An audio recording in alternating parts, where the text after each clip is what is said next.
Yusuke Urameshi can do a lot of things. He's a man of many talents, but there's one thing he just can't do. My boy can't catch a break. Episode 1, he gets hit by a car. Boom, he's dead, finito, done for. Then he gets the literal opportunity of a lifetime and gets his life back. In exchange, he's now the spirit detective and guardian of Earth. Mind you, he's like 14 years old, bro. They couldn't find nobody else to do the job. But anyways, his second case as a spirit detective was a handful to say the least. He had to fight and defeat Rando, an ability-stealing demon who beat the brace out my guy, I can't even lie. But due to his nature as an ability stealer, his lack of mastery over any particular skill was the reason that Yusuke was able to take him down. And as a reward for saving the world from Rando's wrath, literally saving millions of lives on Earth, he can't even get a day off. He was forced to learn a technique from one of the strongest psychics in the world, Master Genkai. And of course, it wasn't easy. 6 months of grueling training later, and here we are today. This right here is Keiko, Yusuke's girlfriend, who's not really his girlfriend, but we both know that's his girl. She's over at Yusuke's place talking to his mom. Now look, neither Keiko nor Asuko, who's Yusuke's mom, are aware that Yusuke's spirit detective little situation he got going on. So Keiko's trying to figure out when Yusuke's gonna be home. Asuko says she gets random calls from him every few weeks, but he doesn't really say too much as to what's going on. Keiko's starting to lose hope. But Asuko cheers her up, saying that if there's one thing she knows about Yusuke, is that he's gonna come back.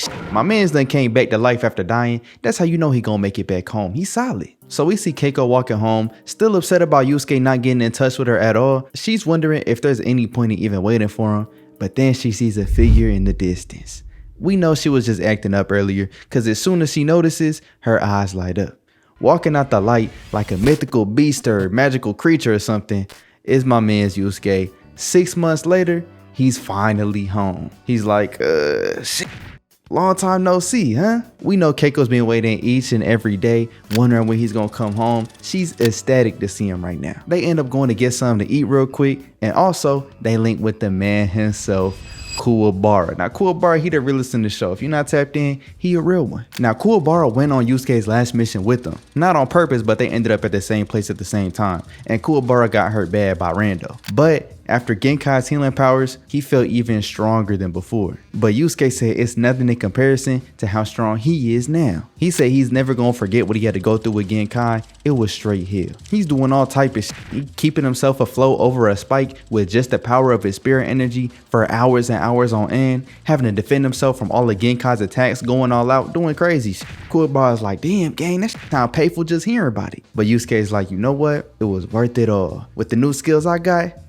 I'm going crazy. Kuwabara like, oh, new skills? What you talking about? I'm trying to see. But then Keiko pulls up out of nowhere. Like, what you trying to see, Kuwabara? And they get to straight panicking. Once again, Keiko doesn't know what's going on with the spirit powers or spirit detective or none of that. Yusuke's trying to cover it up like he said he trying to see a movie. And Keiko's like, oh, cool, I know a movie we could watch. All happy and but neither of them really want to go see. On their way over to the theater, the boys is messing around as per usual, doing what they do, when suddenly Yusuke spots something out the corner of his eye. Keiko gets his attention like, the movie about to start, let's hurry up. But out of nowhere, he tells her that he gotta go to the store right quick to buy some quote unquote guy stuff, and Kuwabara needs to come with him. He's like, give me 5 minutes tops, we'll be right back. So as they start walking, Kuwabara's like, what you need just for guys? You need some butt cream or something? What you like?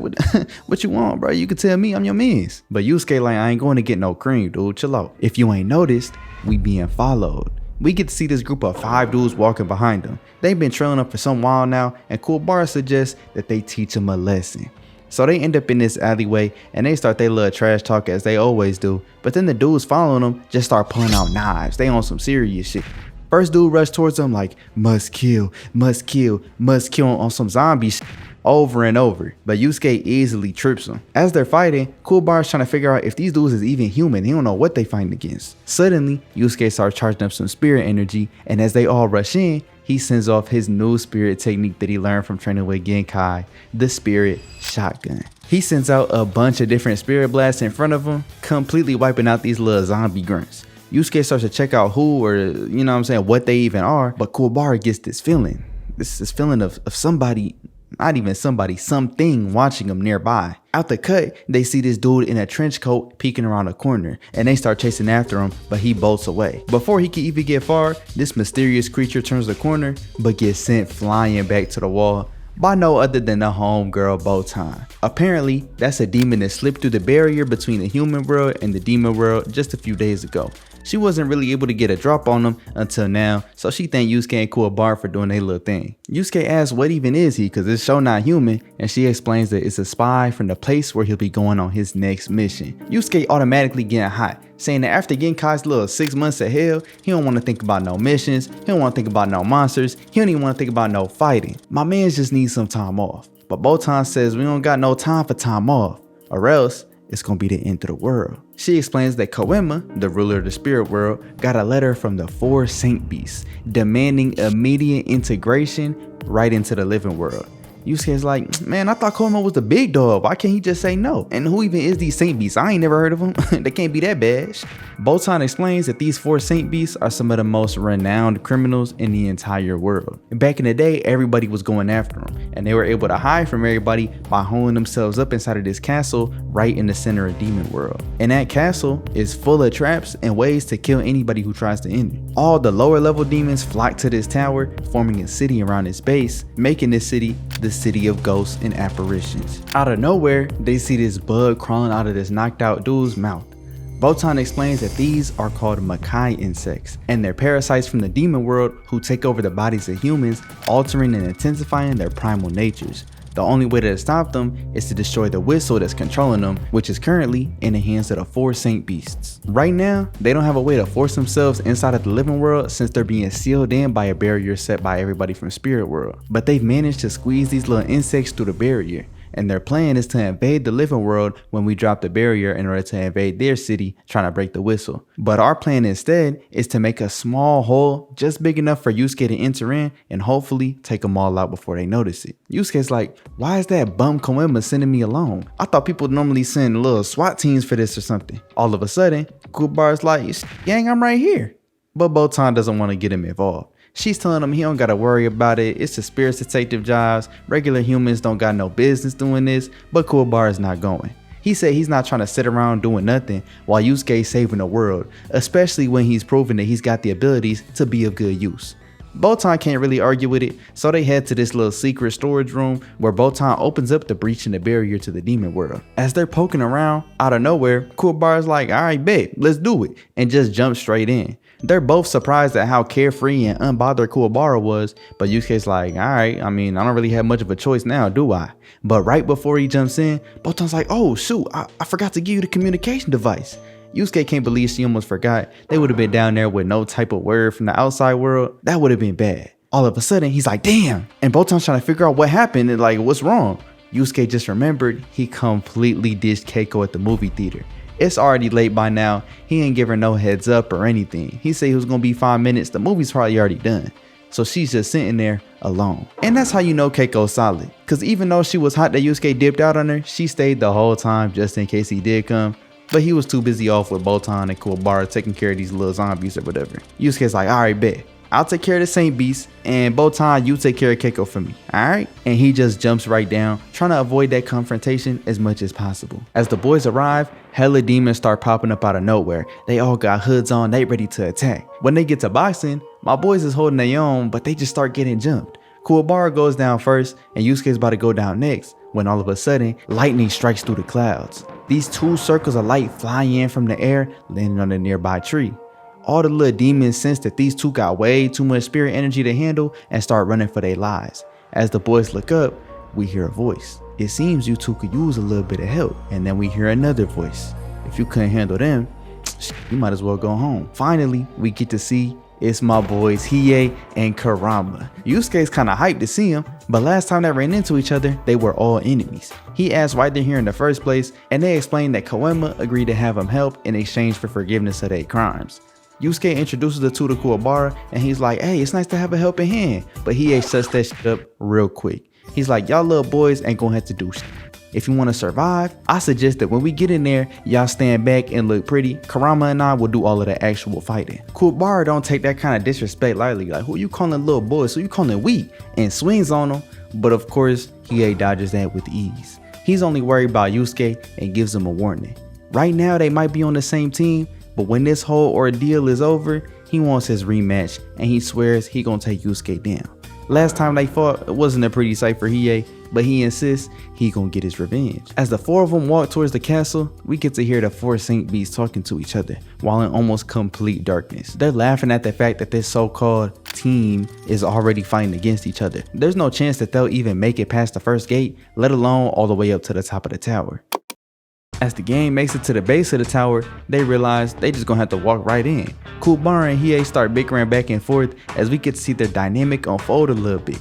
Hiei disrespects Kuwabara's skill and brains, while Kuwabara gets mad in retaliation, but he can't do anything cause Hiei's way stronger than him. As they walk in, they're stopped before they can even make it all the way through by this flying eyeball. The eyeball says that they've just entered Mei's castle, and everyone who enters this castle must be tried by the gate of betrayal. Before they even get a chance to do anything, the entire ceiling starts falling on top of them, making all four of them hold it up. Somehow these demons got the technology for the weight of the wall to perfectly adapt to the strength of everybody there combined. So all four of them are having to use pretty much their full strength or else they'll all be crushed. But it's not called the gate of betrayal for no reason. If one person decides to, they can make their way out of the trap while leaving the rest of their friends to die. Of course, Hiei and Kuwabara start going back and forth, and Yusuke is here trying to keep the peace, play little middleman.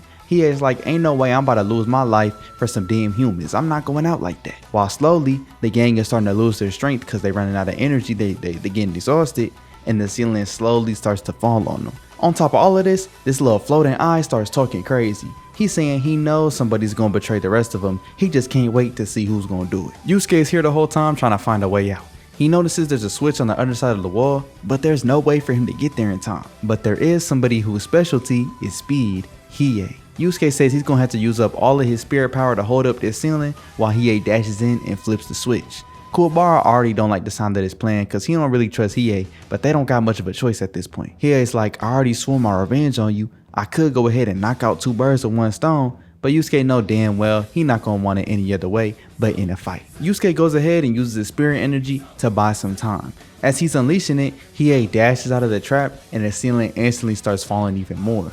He gets to the lever, but then he hesitates. He looks back at the guys and they going out bad right now. They got my man's Kuwabara on one knee. He out here giving it his all. He trying his best. The eye starts going on and on inside of Hiei's ear. Like, what if they ever done for you? And Hiei's thinking like, you know what? They probably gonna hold me back anyway. Like, I don't even really need them for real. As he takes his hand away from the lever. Kuwabara is pissed. He knew they shouldn't have let Hiei be the one to go, but Hiei don't give a damn. The eye's like, you've made a wonderful decision. Now we could watch him get crushed to pieces. And it's for the best, you know. The boulder would have gotten you anyways. And that's what Hiei was waiting for. My boy knew there was some type of catch. He just had to figure it out. Now that he got the info, he slashes up the eye and pulls the lever. Yusuke's hype, but as we see above Hiei, there's a boulder falling and suddenly, he's nowhere to be found. Face said, you know Hiei dodged it, bro. His whole thing is speed. He wasn't going to sit here and get dropped on a boulder he knew was coming. Yusuke tells him that he knew he was going to save him, but Hiei said he could care less about their lives. He only did it in case he might need them by the end of the tower, and he just walks off. As they're making this way through this big old tunnel, Yusuke gets a call from Botan. Basically, there's more and more people getting infected by these Makai insects over in the living world, so they gotta hurry. Suddenly, they hear a voice laughing in the background. Behind you, there's a door. Go ahead and take it. So as they walk up into this room, it's completely dark except for a few torches. Yusuke takes one and throws it, trying to light it up a little bit more as they begin to see the monster that this voice belongs to. The first of the four Saint Beasts, Gimbou. He's here defending this stairway, which is the only way for them to get up the castle. If the gang wants to make their way to the whistle, they're gonna have to go through him. He smacks the floor with his tail, trying to flex and show off his strength as he makes a huge crater in the ground. He's like, why don't you all attack me at once? Then it might just get interesting. Kuwabara is tweaking out over the fact that Gimbou is a talking rock. He don't know how to fight something like this. But that's when my boy Kurama steps up, saying that he'll go ahead and take him on a 1v1. As he's walking up to fight, Gimbou's like, oh, y'all gonna fight me 1v1? That's no fun, but I guess we could do that too. And Yusuke's like, shouldn't we try and like learn back to one of the traps that we just encountered? Maybe we have a better chance of doing that. But Hiei stops him right then and there. He says that Yusuke's underestimating Kurama way too much. The only reason that Hiei decided to team up with Kurama back then was so that he could get on his good side and avoid fighting him man to man. Kurama can be even colder and more cutthroat than Hiei from time to time, it just don't really show in his neutral demeanor. Now, Kurama and Gimbou are starting to stare each other down. Yusuke notices that Gimbou's tail looks like it's melting into the ground, and out of nowhere, from behind Kurama, Gimbou's tail appears and strikes. Kurama manages to jump out the way, but not without taking some damage. We get some explanation that since Gimbou's made of rock, his abilities lets him mix with any other type of rock, and since they're so conveniently fighting in a chamber made solely out of rock, he can attack from anywhere he wants. Kurama gets up, but he's limping. Yusuke and Kuwabara over on the sidelines is worried about him, saying that maybe they should jump in and help, but Kurama stops him, saying that that's not necessary. He's like, I may have been hurt, but I'd be damned if I let myself get caught by surprise once again. Gimbou over there on the side like, this ain't even the full extent of my power, on some typical anime villain and he starts sinking the rest of himself inside the floor until he's fully submerged. Yusuke's like, damn, I can't even see him nowhere. And not even Kuwabara, who has exceptional spirit awareness, can sense his energy anywhere. He's completely hidden. Whole time, Kurama's extremely locked in, waiting for the moment that Gimbou's gonna try and strike. Suddenly, he pops up behind him, and Kurama basically calls this man out for trying the same trick back to back. Obviously, he dodges clean out the way, but Gimbou's tail is approaching him from behind while the main body's going for a punch up front. It looks like he's gonna get sandwiched, but he jumps away from the punch and flips around the tail strike, successfully dodging both. But by the time he lands, Gimbou's disappeared once again. He jumps out the ground trying to grab Kurama's foot by surprise, but Kurama's quick reflexes allowed him to get out the way. Up until this point, he's been able to dodge everything, but it's getting closer and closer each time. As Gimbou disappears back into the ground, he starts trash talking. You never gonna be able to beat me if you just running away the whole time. And Kurama's like, you right. So he go ahead and pulls out a rose. Kuwabara and Yusuke are both confused as to why and where he just grabbed that rose from, but Kurama explains it's not no ordinary flower. Suddenly, petals start flying off of the rose, and we get to see some type of optical illusion with us going into Kurama's eye over and over and over until he suddenly unleashes his rose whip. The scent of roses completely fills the room, as Kuwabara and Yusuke still don't know what's going on. Kurama's waiting for Gimbou's next attack, but this time he's able to take the initiative. He sends his rose whip before Gimbou even makes it out of the ceiling, and Hiei already calls that it's over. He says Kurama's rose whip can slice through everything, including solid rock. Kurama uses his rose whip lash, completely slicing this dude Gimbou into like 15 pieces. His head's just lying there on the ground, decapitated, and he asks how Kurama was able to find him. He was only able to do so from the smell. Remember, Kurama may look like a human, but he's a fox spirit at heart. Since he filled the room with the scent of roses, it was really easy for him to point out Gimbou's little stinky ass, and Kurama was able to get a direct hit. The gang regroups and is celebrating Kurama for his win, but as Yusuke starts to head over to the stairs, Kurama stops him, saying that this fight might not actually be over just yet. We see Gimbou's pieces starting to shake and attach back together. He grabs his head with the rest of his body intact and puts it back together.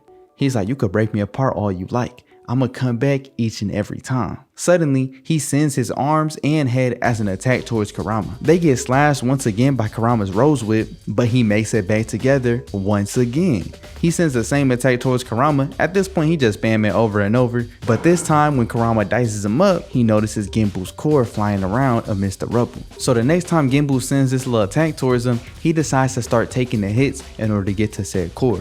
He's able to grab it, and when Gimbou tries to put himself back together, he's all types of messed up. Yusuke and Kuwabara just having a field day with this man cause he did look ridiculous. Kurama tosses the core up into the air and splits it all up into pieces, making Gimbou explode in the process. Finally, Kurama won the battle, but he quickly drops to the ground. Even though he was only able to land one, that strike that Gimbou did land really caught him off guard and did a lot of damage. He doesn't think he's gonna be able to fight no more. Now, it's time for the other three to take on the rest of the Saint Beasts, with Kuwabara calling dibs on the next one. He is like, man, if Kurama's hurt and can't fight, we in trouble. We only got 3 fighters left, and this worthless. But Kuwabara like, don't play with me, little man. Let me go ahead and show y'all something. He steps back and shows him the improvements that he made since Genkai's tournament.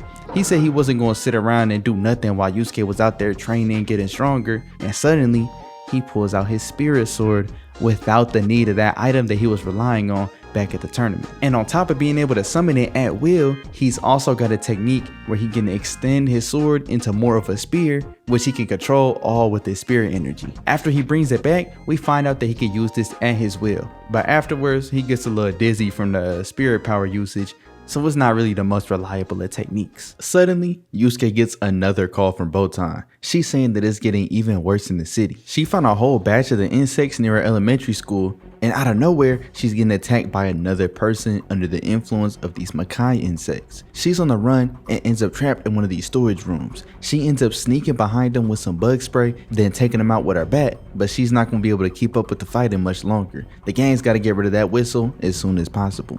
Out of nowhere, we hear a roar, which echoes throughout the castle, making the walls rumble, even causing some of the ceiling to fall to the ground. Kurama recognizes that roar. It's from the next Saint Beast, Byakko. He's continuing with these roars, and it's seeming like the whole castle's about to fall apart. They gotta keep running and running and running until finally they reach an opening, and there he is. Standing up on top of a pillar, the second Saint Beast, Byakko the Tiger. After seeing Byakko, Kuwabara is looking a little scary. He's saying he's way bigger than, pause on this, hold on. He's way bigger than he thought he was gonna be. Hiei's like, alright then, I'll take him, but Kuwabara said he still want him. Even though he was just shaking out his boots, we know he's scared. Byakko starts his little yap session about how he's been caged up for so long, and as a tiger he needs prey and blood, and now he's finally got his opportunity. He screams and makes a single path towards the battlefield with a crazy drop underneath. That is like at least a few hundred feet. You're not surviving that. Yusuke tries stopping Kuwabara from going, but he shrugs him off, saying he's not even scared for real. Kuwabara makes it up to the battlefield and calls for Byakko to come down and fight him mano y mano, man to man. Byakko's insulted that they would send a mere human to try and overpower him, but after seeing my dog Kuwabara, sensing his strength and confidence, he starts busting out laughing. He can't take this dude seriously. We all know that Kuwabara gets mad when he gets disrespected, but Byakko don't give a damn. He pulls out some hair from his mane, blowing them towards Kuwabara. After a few seconds, they end up materializing into these four beasts. Kuwabara's like, bro, what do this man got going on? Byakko started explaining how these beasts are just a small fraction of his strength, but more than enough to beat Kuwabara. Byakko say they hungry and ready for their next meal. The first one attacks Kuwabara, leaving a mark across his chest. He gets back up, pulling out his spirit sword, and even Byakko's a little bit impressed, but he's still convinced that it's not going to do much for him. Two more of these hair beasts run towards Kuwabara, and he's able to slash down the first one, but the second one gets an easy hit on him, and he starts getting jumped. He tries attacking one after another, but each one is dodging them easily. It's not looking good. Hiei, of course, on the sideline, is talking saying that Kuwabara is just swinging his sword out there with zero type of strategy. And honestly, he's got a point. My dog Kuwabara, I with you, but it's not looking like you got much of a game plan. Like, you ain't really think this one through. They start attacking him more and more, and he's not able to do anything about it. Yusuke's on the sideline saying they should switch out since Yusuke's shotgun is way more suited for a fight like this, but Kuwabara is being hard-headed, he being stingy. He's just letting himself get whooped on. Yusuke's like, alright, whatever then. If you're not gonna come back, I'm going in to help. But then Kuwabara clarifies that he did not ask for help and he not asking for nothing. If Yusuke comes in, he's gonna turn his sword onto him. Kuwabara insists that he's not gonna stop until Byakko comes down and fights a man-to-man. Byakko's like, oh really? So he sends his beast to leave Kuwabara on 1 HP and let him finish the job.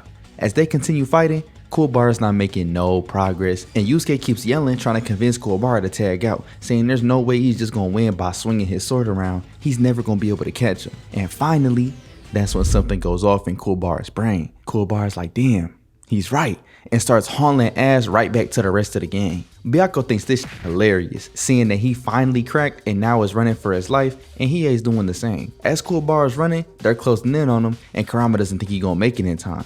Finally, he stops and turns around. He's like, oh, y'all thought I was about to run?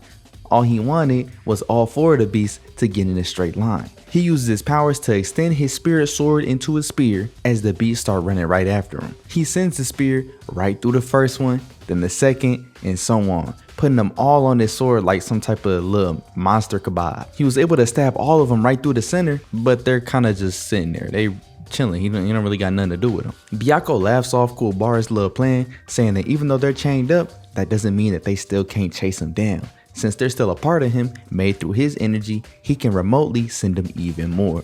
So he's pouring more and more of his energy into these little beasts, and they start chasing Kuwabara once again. But now they're all tethered to Kuwabara through this spirit sword, and he can't really do nothing but run. He starts running around the castle building that they came out of, which is just a circle, and is somehow able to reach the end of his sword and ties them all together in a loop. The gang's just cracking jokes at Byakko and his little attempt at beating him with just a fraction of his power, and Byakko's starting to get mad. So he starts turning up, gathering even more energy. As Kuwabara heads back to the stage, Byakko jumps down and is staring right into Kuwabara's eyes. Kuwabara a little scared at first. I mean, who wouldn't? You be scared, I be scared, come on. But he ends up shaking it off. He runs Byakko down and slashes him with his spirit sword, but Byakko, quite literally, eats those, retaliating with a punch that Kuwabara just barely dodges. He lands again with another strike to Byakko, but once again, he hasn't seemed to take any damage. Matter of fact, it looks like Kuwabara is the one taking damage. Even Kuwabara is realizing that he's way more exhausted than he should be right now, but then we get a better look at Byakko and he has energy flowing around him. As the energy's flowing, Byakko's actually growing in size. And that's when Kurama points out that Kuwabara's spirit sword has actually decreased in size just as much as Byakko has grown. Byakko is actually stealing Kuwabara's energy as he's getting attacked. Kuwabara decides to be hard-headed as per usual and charges up his spirit sword even more, swearing that his attacks will somehow get through. He decides to attack Byakko directly in his mouth, which allows him to start absorbing Kuwabara's spirit energy directly as he completely drains Kuwabara. Pause once again. At this point, Byakko's got a little belly on him now after eating up all that energy, but Kuwabara is still trying to keep going. Byakko kicks the mess out of bruh, picks him up and punches him even further away. He's just having fun at this point, talking his beating Kuwabara to a pulp. But suddenly, Kuwabara notices something weird about Byakko's energy. It seems like all the energy is just waiting to come out, like he's at full capacity. As Byakko goes for another attack, Kuwabara pulls out his spirit sword and they start boxing.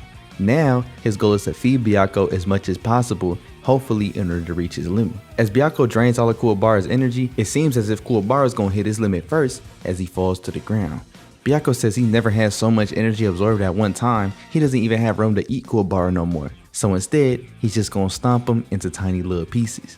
As he lifts his foot to deliver the final blow, he starts shaking. He doesn't know what's going on, but when Kuwabara looks up, he starts celebrating that his plan actually worked. Byakko's big belly ass starts wobbling and stomping around and starts glowing yellow. As energy starts leaking from everywhere around him, it's a big explosion, completely destroying the part of the platform that he was standing on, sending Byakko to his doom. As Yusuke celebrates, he gets a call from Botan, saying that things on Earth are getting worse and worse. The police started detaining those infected by the Makai insects, but she says it won't be long until the whole police department is infected too. While on the phone, she ends up taking out an infected herself, hitting some moves I didn't even know she had. Big respect to Big Botan. Shit, I wasn't familiar with her game. The gang gets ready to move on to the next Saint Beast, but then they hear a roar from down below, and the little platform starts to crumble into pieces. Turns out, Byakko isn't over with just yet. They hear his voice echoing down the halls. He commends Kuwabara for his strength, and as a reward, he invites all of them into his lair, his quote-unquote room of hell, where they can face off against him officially right then and there.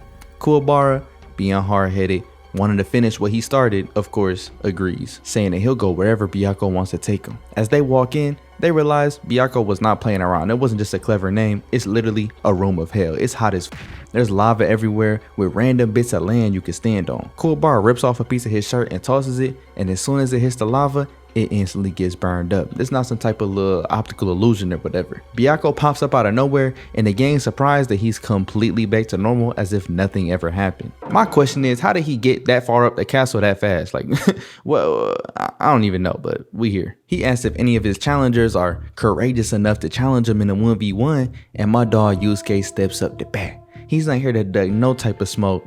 But then Kuwabara places his hand on Yusuke's shoulder, saying that this is his fight that he started, so he's got to finish it. This is what Byakko truly wanted the whole time, his revenge on Kuwabara, so he's more than happy to let him go first. Kuwabara jumps to the first platform, but the piece he lands on instantly breaks into pieces as he almost falls to his death right then and there. Yusuke asks him one more time if he want to switch out, but we know how stubborn Kuwabara gets when it comes to stuff like this. He swears up and down that he's just gonna be fine. He just, had to take his jacket off because it was just a little too hot in there. Now that he's cooled down a bit, he could really lock in. He pulls out his spirit sword and Byakko starts his first attack. He clenches his fist and starts charging up. Of all things, he grabs his throat with both hands, and everybody's wondering what this little freak ass about to do. He sends a blast of spirit energy towards Kuwabara, and my man is ready to knock it out the park. But all of a sudden, both Hiei and Kurama realize what's going on. Kurama tells Kuwabara to not try and attack back, but just dodge out the way. And surprisingly, in a situation like this, Kuwabara actually listens. He jumps to a nearby platform, and when the attack lands, it turned everything straight to dust. Byakko calls it his tiger scream, which will turn anything that it makes contact with into ashes. Hiei said he had always heard rumors of a fighter who could destroy things with just the vibrations of his voice, and turns out that fighter is Byakko. If Kuwabara tried to deflect that with his spirit sword, the technique would have caused a chain reaction, which would ultimately destroy Kuwabara's spirit. As Kuwabara is looking at the damage that was just done, Byakko sends out another attack. Kuwabara starts jumping from platform to platform, dodging each one, and he starts getting a bit too cocky, laughing at Byakko for being too slow, but then Byakko turns it up a notch. They end up doing this for a while when Byakko decides to switch it up and sends a different projectile at Kuwabara, but my boy eats those, he's not really phased. Once again, Byakko's impressed with Kuwabara's strength, but he said he's already lost. Kuwabara doesn't know what he's talking about until Byakko points out that throughout the whole time he was running away from his attacks, he was being pushed into a corner. Byakko has strategically destroyed every other pillar in Kuwabara's reach besides the one he was standing on and the one Byakko was standing on. He says that if he tries his hardest, Kuwabara might be able to jump onto Byakko's pillar, but then he'd handle him with his own two hands, so it's a lose-lose situation. Kuwabara spots a pillar that went underneath Byakko's radar, then starts forming a strategy. But before he can even make a move, Byakko destroys it. He's like, oh, the little ones is so easy to look over, I almost let you have that one. Now Kuwabara is really backed into a corner. There's no other pillars around him, it's just him and Byakko. Back with the rest of them, Kurama asks Hiei if he'd be able to reach Kuwabara in time, and Hiei's like, probably I could. you know how I get, you know my body. But Kuwabara stops him right then and there. He can't even hear what they saying, but he knew they probably talking about some sort of plan to save him, and he says for the final time that he doesn't want anybody's help. It's a fight between men, and he won't let anybody get in the way. Byakko's just laughing at his foolishness, saying that his homies back there was his last chance to survive. He sends another one of these blasts at Kuwabara, and he has no choice but to jump. But as he's flying through the air, everybody realizes that he's not gonna make it. He jumped too short. Byakko's laughing because he knew Kuwabara could never make that type of jump in the first place, but as Kuwabara is falling to the ground, he pulls out his spirit sword, extending it, and uses the end of it like some type of pole vaulter, flinging him all the way up to Byakko's pillar and landing with a hit right to Byakko's face, which was strong enough to send him off. But the momentum that Kuwabara had from flinging in the air also sent him past the pillar, and he accepts that it's his time to go too. He's just happy that he was able to send Byakko to his death with his own fist, and he's ready to quote unquote go to hell together. Yusuke screams Kuwabara's name, but there's nobody there to respond. We see smoke and the ripples of lava from where the bodies have fell in, and Yusuke falls to his knees. He is just looking on, but Kurama puts his head down. Yusuke screaming about how messed up everything is. They're the ones protecting the world, but there's nobody there to protect them. After a couple seconds of sulking, he hears something. It turns out this man Kuwabara is just barely hanging off the end of the stage, held up by the tape around his body, which got caught on a crack in the stage. The mood instantly switch up. They're over there on the platform trolling like, I would help, but you said you'd kill us if we stepped in. And Kurama's like, yeah, go against your code of honor, bro. We could never break that. We your homies. They're over here playing as if my girl Botan not putting in work back on Earth, struggling for her life right now. So they continue running through Mei's castle when they reach an open room, but it's filled with a bunch of different pathways. He's like, oh, what a surprise. We found a maze in Mei's castle. I don't know why he being smart. He had a bad attitude all the time, but it's all good. I still rocks with you, Hiei. Apparently, this isn't no ordinary maze though. Kurama says it's a maze with a little bit of history, with a legend behind it. Before the castle had the city around its base, there was a ton of bounty hunters who would come to the castle in search of the Saint Beasts. But the 4 Saint Beasts never had to leave the comfort of their castle. Each and every bounty hunter who started this maze particularly never came back out alive. There are 15 doors with only one correct path. If they choose the wrong one, they die with no second chances. Yusuke looks over at Kuwabara, asking him to use his high spirit awareness to find the right door. He starts looking over at all of them when he notices a weird feeling behind one of them on the left, similar to what he felt from both Gimbou and Byakko. He calls it out, and Yusuke's like, alright y'all, we don't got a better guess, so let's go. But Hiei's not so sure. Kuwabara can't explain why exactly is this door, but he just knows there's something big and bad and scary behind it. He starts to open it up, bracing for whatever's ahead, just to find a little rat. It wasn't nothing scary behind it. But turns out they did actually go through the correct door. We get to see the remaining 2 Saint Beasts watching them from their little lair, talking about how surprising it is that they just happened to choose the right path. Now, there's only 2 Saint Beasts remaining, and one of them is clearly the boss out of the group. The lower one, the other guy, calls him Master, apologizing for the other two Saint Beasts' incompetence, saying that they must have grown weak over all these years of confinement. He won't let the same mistakes happen again. Back on Earth, we see Botan taking out infected left and right, giving a report to Kurama. Apparently, the outbreak has gotten so bad that she can't deal with them all by herself no more. Kurama gives an order for Botan to do the best she can as she goes back to kicking ass. The gang reaches this blue door where we see these statues on the side. There's lightning striking all around, and Hiei's looking at it like, is we supposed to be scared? Like, what the f is this? Kurama points out that this is the mark of the blue dragon, and his best guess would be that the blue dragon Saint Beast is waiting for him inside. As they walk through the door, it's misty inside, to the point where it gets a little difficult to see. Hiei predicts that it's a form of spirit energy coming from the Saint Beast's body, but out of nowhere, they hear a voice. You have done very well to make it this far, but you will not be allowed to disgrace my master. A bunch of lights start flashing everywhere and smoke gathers around as the third Saint Beast makes his appearance. This is Seiryu, the 12-foot blue dragon. He says that his job here is to be the executioner for these trespassers. But before they get to fighting, they all notice that somebody's trailing behind them. As the door opens, it's this dude Byakko once again. This man just doesn't give up. He done pump faked his death twice in a row. He walks through asking Seiryu for help, saying that these intruders done tricked him in his own lair and hid their true powers from him so that they could get an advantage, but Seiryu just calls him a weakling. Byakko's continuing to beg on and on, but Seiryu says he no longer has a place as a Saint Beast and every breath of his is wasted. He's a disgrace. Seiryu uses his Ice Dragon technique on his own former teammate, completely freezing Byakko where he stands. He finishes him with a jump kick, breaking him into a bunch of pieces. Apparently, Hiei was right about the mist being spirit energy. Seiryu was able to drop the temperature, completely surrounding his opponent's body in ice. As Byakko draws his last breath, Seiryu's still talking down on him and spits on his decapitated head as he fully dies. Yusuke's getting hot just looking at this dude, saying that now he's finally pissed off. But that's when Hiei stops him, telling Yusuke to save his anger for their leader. He insists that this fight with the blue dragon is his. He walks up, looking at Byakko's decapitated head, and takes his jacket off, throwing it as a cover.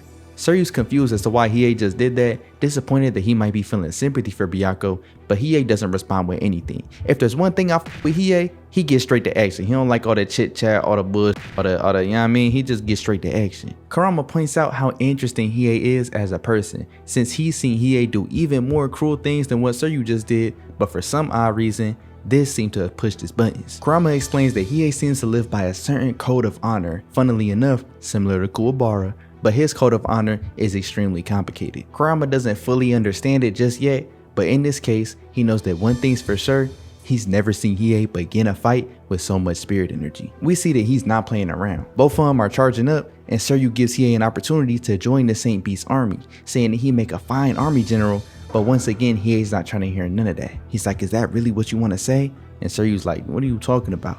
Hiei's like, they're your last words. I thought you'd want them to be a little more meaningful. Seiryu's like, oh, all right, bet. You got a little mouth on you, don't you? Pause. That's crazy. You got a little mouth on you. What? Seiryu charges up even further, sending his mist everywhere. This is just pause central, bro. Seiryu charges up even further, sending his little mist everywhere. Hiei cuts through the mist with his sword, and we see that when the mist hits the wall, it creates a huge hole, proving that it does actually have a ton of spirit energy behind it. Seiryu starts with his Ice Dragon, the same technique that was used to pack up Byakko, but Hiei dodges that one with ease. Somehow, Seiryu forgot that Hiei's whole thing was his impressive speed, so he turns it up a notch, sending more and more Ice Dragons, with each one getting faster than the last. Hiei's doing a good job at dodging from every angle, but finally, he gets caught by his leg. With his leg frozen, Kurama says he's not going to be able to run from these blasts no more. Seiryu tells him he should probably start begging for mercy, as he sends his final Ice Dragon. In the moment, Hiei can't move because of his frozen leg, so he strikes the ground with his sword, pushing off in order to launch him forward.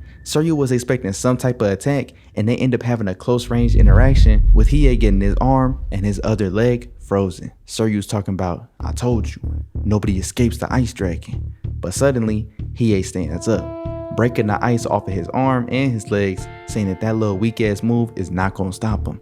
Before Seiryu can even realize how he did it, he gets slashed up by Hiei's delayed attack as the room begins to unfreeze. Everybody's obviously hyped that Hiei just won, and Kurama asks how many times did he just attack him, and Hiei's like, only 16 this time. And Kurama like, 16? I only saw the first one. We get a slowed down version of their interaction, and Hiei completely embarrassed this man. Yusuke's like, damn dude, You pull out those moves next time we fight, I might just be done for. But Hiei just shrugs it off. Yusuke's like, huh? I thought he was going to brag or whatever. And Kuwabara's like, yeah, his little smart ass always want to say something. But Kurama explains that for some reason, he is going through a change. He might just actually be starting to rock with him now as teammates, as friends. Suddenly, we see they're being watched from this crystal ball, which is smashed instantly. The one watching them was the last Saint Beast, the leader of them all, Suzaku. Of course, he's mad that all of his men was packed up, all by 2 traitorous demons and a couple of humans. Out of nowhere, this parrot flies in saying that she's got good news. She's retrieved the information that Suzaku requested on Yusuke Urameshi. She explains that he's not a man with many friends, but he does have one weakness, one person he truly loves with all his heart, a girl by the name of Keiko Yukimura. This is exactly the type of info that Suzaku wanted, and now he plans to use that against Yusuke. He begins a new song on the Makai whistle, which he dubbed the prelude to Keiko's suffering. Back on Earth, Botan's giving a report to Koema while on the run. She says it's not feasible to fight against these Makai infected humans no more. They're starting to team up and it's just way too much to handle. Koema tells her to get out of there. He can't afford to lose her now, but she falls to the ground, getting cornered from every angle. She starts swinging her bat in desperation, but suddenly, they all start walking away. Botan notices something weird is up. Obviously, why would they stop attacking? So she decides to look into where they're all heading. Turns out, they're all going towards Yusuke's middle school. Of course, inside the school, we see Keiko. She's talking to this bum ass teacher from before who's telling her she need to get some sleep since she got a test tomorrow, which is actually some solid advice. I'm thinking he a little bit of a caring teacher. He cared about her wellness, her health, her safety, whatever. But then he proceeds to say she needs to get a good score on her test so it can boost the school's rating. He's only worried about himself. He follows up by asking if she knows anything about Yusuke, who is skipped for the past few days. She's like, nah, I don't know nothing. And he's like, good. He's a roach, Keiko. It'd be a shame for a good student like you to be infected, as he walks off. Yusuke not even part of the situation. Nobody brought up Yusuke. He's still worried about him on his own free time. He clearly ain't seen him in a few days. Like, that's crazy to me. The next thing we see is Keiko finishing up her student council work before heading home. Suddenly, that same teacher shows up at her door, but this time, he's infected. He's like, I thought I told you to go home, as he rushes her and swings but misses, punching through the window. He's screaming on and on about how Yusuke poisoned her and how she's a bad student now and she needs punishment. Keiko instantly runs outside the school only to find more infected waiting on her,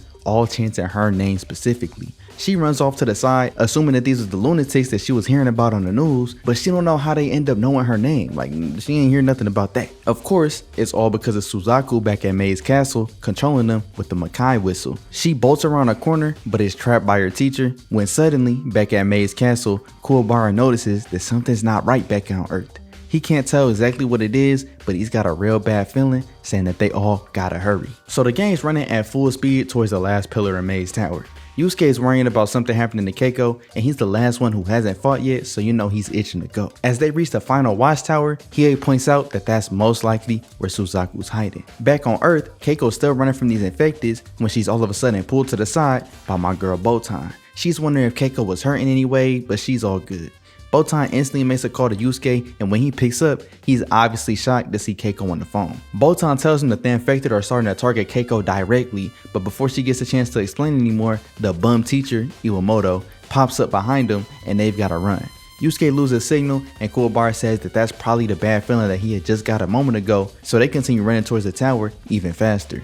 Suzaku's just watching them the whole time, laughing at the idea of Yusuke's face once he finds out that Keiko's gonna be killed by these infected. They finally make it to the base of the watchtower that Suzaku's hiding at, and of course, Yusuke's more than ready to go. But then, they notice something coming from these tunnels out the sides. There are these human-like creatures that come walking out, but clearly they're not humans. We get a little bit of explanation that these are cultivated humans. They're humans that were grown in the demon world, but with no sense of free will, easily controlled for whatever the demons wish. In this case, Suzaku's using all of them as a distraction. Tons of these cultivated humans start popping up out these tunnels, and they're realizing that it's going to take way too long to defeat all of them one by one. Yusuke wants to use his shotgun and take them all out with one blow, but Kurama points out that it's probably not the best idea for Yusuke to use up all of his spirit power before reaching the final Saint Beast. And that's when, out of nowhere, Hiei pops up with an idea, looking up at the window that's like 20-30 feet up the tower. Yusuke has no clue how he's supposed to get up there, but strangely enough, Hiei of all people came up with an idea based around teamwork. Kuwabara runs up front and everybody starts following behind him. He runs through the first batch of cultivated humans and Kurama jumps on top of him, and then Hiei, and finally Yusuke, jumping with all his might to try and reach the window, which he barely makes. Yusuke promises to take out the final Saint Beast while the rest of them deal with the cultivated humans down below, and they'll catch up later. As Yusuke bolts up the tower, he finally reaches the room at the top just to see Keiko on the monitor with Botan running for their lives. Of course, right below the monitor is the final Saint Beast playing the Makai whistle, Suzaku. As he walks up, we finally get a full view of him as he introduces himself to Yusuke, saying it's nice to finally meet him after watching him attempt to ruin his plans this entire time. But Yusuke's clearly not in the mood for no introductions. He tells Suzaku to call the infected off of Keiko if he wants to keep his life, but Suzaku's not going to be pushed off that easily. On Earth, Keiko and Botan finally manage to get a few moments of peace from the infected, and they try and use a nearby phone to call for help, but all of the phone lines have been cut. Keiko's like, maybe there's a better option in the teacher's lounge, so they run up there. Inside the teacher's lounge, they see just chilling there, the principal, Takanaka. But when Keiko walks up to him asking him for help, saying these people is going crazy, we see his face is already beaten up. His head drops to the table, and of course, the teacher pops out from behind him. This whole time, Suzaku's laughing and talking crazy while this all unfolds on the monitor right in front of him. Yusuke's done with the talking. He runs up on Suzaku, surprising him with his speed, but as he's throwing all these punches, each and every one of them are being blocked with one hand. This goes on for a minute when Suzaku finally jumps into the air and Yusuke thinks he's finally got him. He charges up his spirit gun and shoots him. Since it should be difficult for him to dodge mid-air, it should be a direct hit. Suzaku's once again impressed with his ability to muster up his spirit energy like this, but still, he just knocks it away with one easy swipe, deflecting it right into the ceiling. Yusuke's like, ain't no way that just happened. I just spent 6 months training with Genkai just for my spirit gun, my ultimate move, to be knocked away like it's weak as that's crazy. Through the hole in the ceiling, we see a bunch of lightning outside, and Suzaku raises his hand, drawing a strike of lightning straight to him, surrounding him with energy. He focuses it all into his hand, charging his technique called the Storm of Torment. It combines both the power of lightning and spirit energy to trap an enemy in a constant force between the both of them, which is almost impossible to escape. He runs up on Yusuke, following him up into the air. Suzaku swings, and it almost looks like Yusuke dies this one, but the range of his attack is so big that it caught Yusuke anyways, trapping him in a case of lightning and spirit energy, which makes him instantly drop to the floor. Suzaku walks up on him and gives him props, saying that he's the first human to ever survive that attack, much stronger than any spirit detective that Kurama has sent after him before, but still, he's not strong enough. He just needs to sit back and enjoy the show of Keiko getting hunted down. Even after that Storm of Torment, Yusuke's slowly starting to get back up. He says that Keiko's no fighter, but she's not a weakling. She's not just gonna sit back and fall to these infected, as Yusuke slips his shoes off, saying that he's not gonna do the same. He's ready for round 2. Suzaku's just dying at Yusuke's little plan here. He's thinking that he could block his lightning attack with the bottom of his rubber shoes, and even the bird on his side is laughing at Yusuke, saying it's like trying to block a cannonball with a sheet of paper. It's not gonna do nothing. Suzaku calls Yusuke a straight dumbass, and he's the reason that humans should be replaced by demons on Earth. No race that's so stupid should be allowed to exist in the world, as he charges up another Storm of Torment. Back on Earth, Keiko and Botan are backed into a corner. Keiko's willing to sacrifice herself, saying that she'll act as a distraction so Botan can get away, but of course Botan's not gonna go for that. She sees a fire extinguisher off to the side and asks Keiko if they're on the same page. Keiko's like, okay, I see what you're doing here, as they run off to different sides. Keiko's still acting as the distraction, but Botan is running for the fire extinguisher. Keiko's doing her thing, she starts putting her hands on these infected, but they start getting the best of her, which only makes sense because it's like a 10v1 and she not really trained to do none of that. But then Botan comes in with the fire extinguisher, getting them all to back off. At the same time, over at Mei's castle, Suzaku plans to finish Yusuke off with this final blow. He swings his Storm of Torment towards Yusuke, but he actually is able to block it with his shoes. Whole time, it wasn't the shoes that was doing any of the work. As they rip away, we see that the shoes were just a distraction in order to hide his spirit energy underneath. On Earth, Botan gets surprised by Iwamoto, the bum teacher, and Keiko pulls up out the cut, ready for smoke instantly. Both Yusuke and Keiko land clean ass hit on both of their ops, allowing Botan to get free and giving Yusuke some momentum in his fight with Suzaku. He said whatever plan Suzaku has aren't gonna work with him nor with Keiko. Yusuke says throughout his whole plan, Suzaku made one vital mistake. You done pissed me off. He runs down Suzaku with even more ferocity than before. Last time he tried this, Suzaku was blocking everything with ease. It didn't even look like he was trying. But after seeing what Keiko just went through and hearing all of that taunting and talking from Suzaku, he's going even harder now, realizing that he's got something on the line, and Suzaku notices he's getting even faster. Yusuke manages to knock the Makai whistle free from Suzaku's grip and lunges towards it. But right as he's about to get it, Suzaku catches up out of nowhere, punching him out the way, retrieving the whistle back to himself. Yusuke bounces back with a leg sweep, grappling Suzaku and running him right into the wall. Suzaku responds with a little jolt of energy to Yusuke, which stuns him, allowing Suzaku to get free. He realizes that Yusuke's fighting even stronger since he's seen that Keiko's in danger, which makes him feel the need to pull out his second secret technique as he puts his hand together, starting to gather up energy. Back on Earth, Keiko and Botan are still getting chased down by all these infected humans. They haven't had not even a minute to rest. They end up running into this random room in the school trying to hide, but the infected are trying to bust the door down with all their might, trying to get to Keiko by any means possible. Suzaku, on the other hand, finishes preparing his technique, as one Suzaku turns into 3, into 5, and finally into 7. This is the black secret technique, the Prism of 7. All of these are direct copies of Suzaku. They're not shadow clones, they're not illusions, they're all fully real. Right now, Yusuke could really use some help from the rest of the gang, but they're still stuck on these cultivated humans. They're not difficult to beat, but there's just so much of them and it's seeming like it's never stopping. All 7 Suzakus charge up attacks and send them towards Yusuke. He's able to block a couple of them, but he finally gets hit and it's not looking pretty.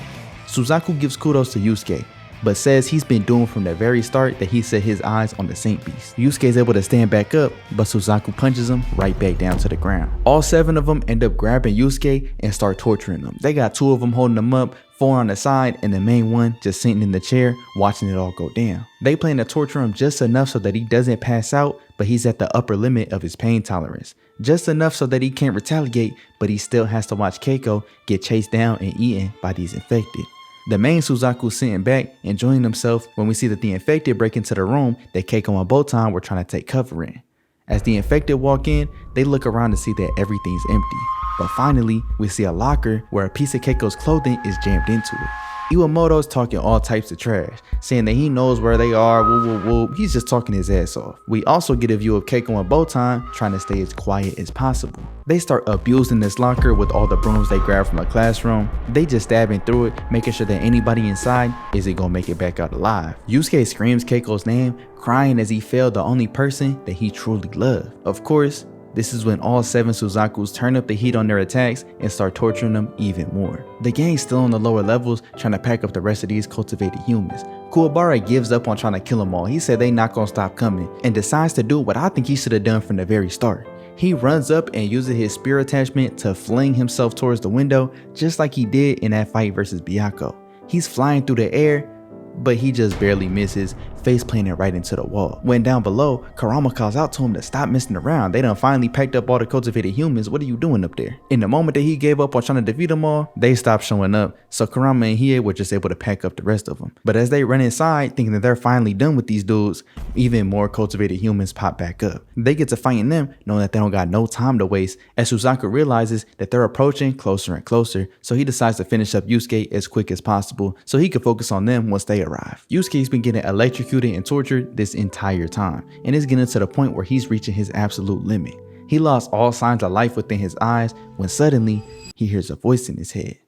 It's the voice of Genkai, his teacher who he had been training with for the past 6 months. I'ma be honest, I don't really know how she's talking to him at this point, but she tells him to give Keiko just a little bit of credit. She's not dead just yet. We see the infected break into the locker back in that classroom where that cloth was placed just to make it look like it was an accident, but the whole time they were hiding on the windowsill behind the curtains. Botan and Keiko catch him off guard, knocking him down with brooms, and after seeing this, Suzaku's mad as hell, thinking that only gonna get done if he does it with his own 2 hands. Yusuke's laughing at the fact that all of Suzaku's plans aren't coming to fruition, but then he turns around and starts electrocuting them even more. As the pain goes up and up, he's getting flashbacks of Genkai's training. He's talking to her like, you gotta get out of my head, I can't even think right now. But she's reminding him of the fact that he's prepared for situations like this already, by training under critical condition.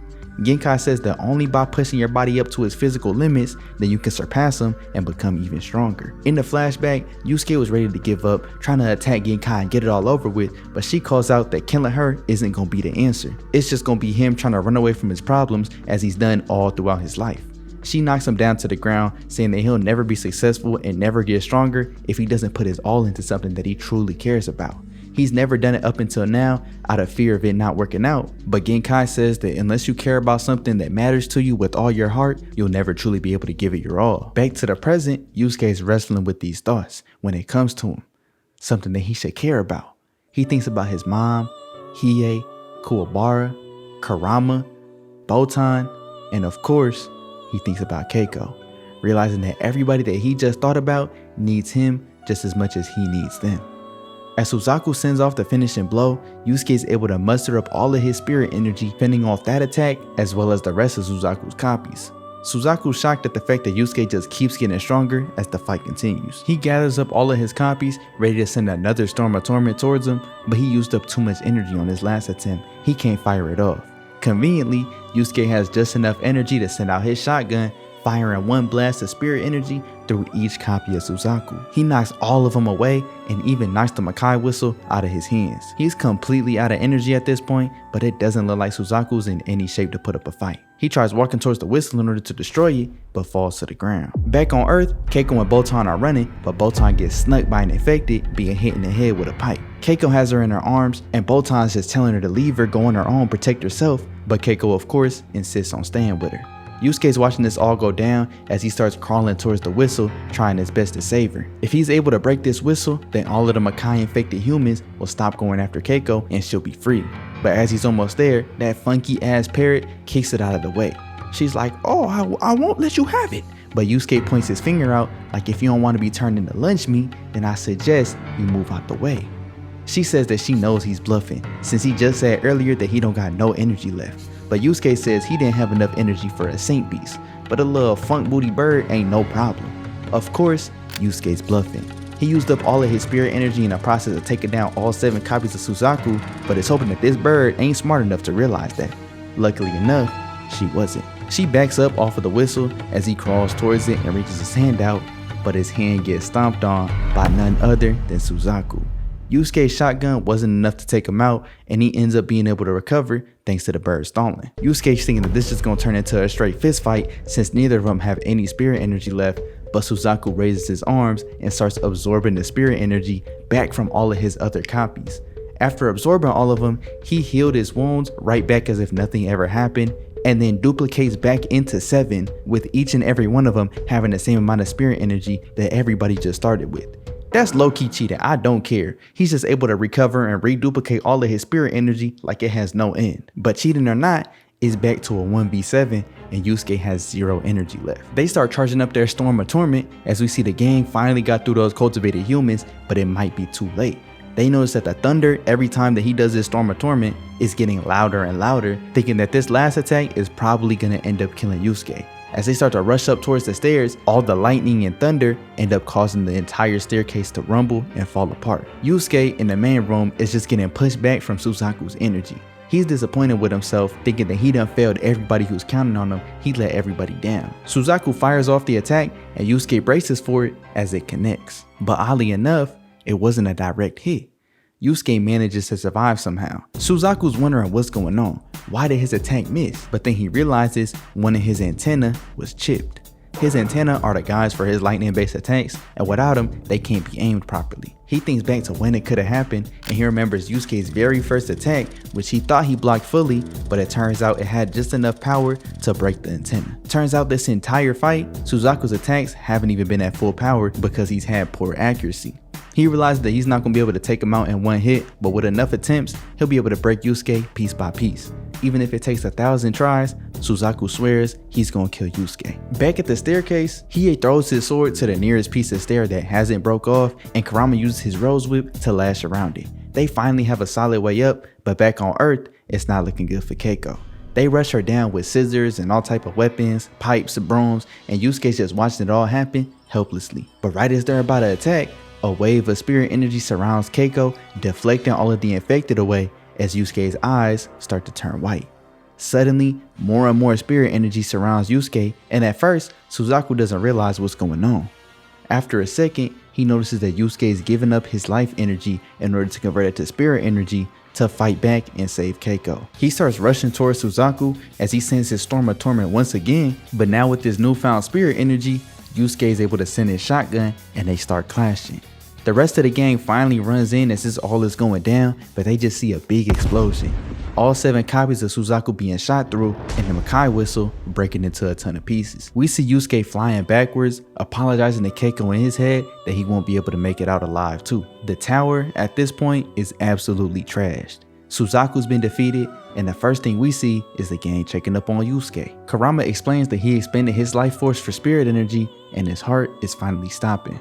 But Kuwabara's not going, saying that he's going to give Yusuke some of his life energy in order to save him, but Kurama's like that might not be the best move. Kuwabara's already injured from his fight with Byakko, and any more strain on his body might just kill him. But as we already established, Kuwabara, the realest to ever do it. He says they both jump into this mission together and they both coming out of it alive, or neither of them are coming back at all, as he just starts pouring his life energy into Yusuke. He passes out a few seconds later as Hiei's just looking at him, not understanding why either of them act in the ways that they do.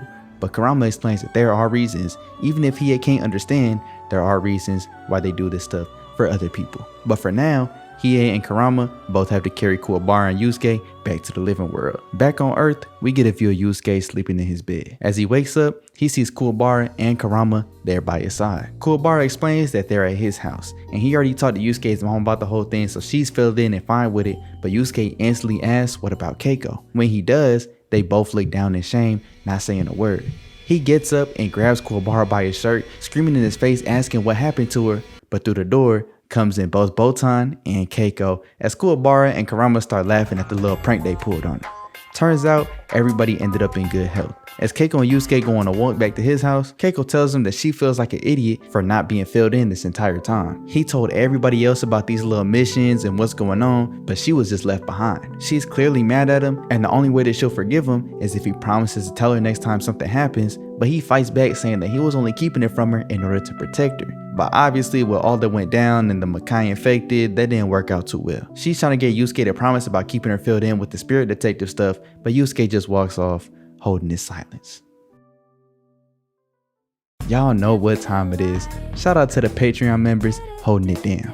Special shout out to the Gold members, CEO of Poverty, Massive Chub, Tyler Ashley. Y'all the realest. I'ma see y'all next time, and we out.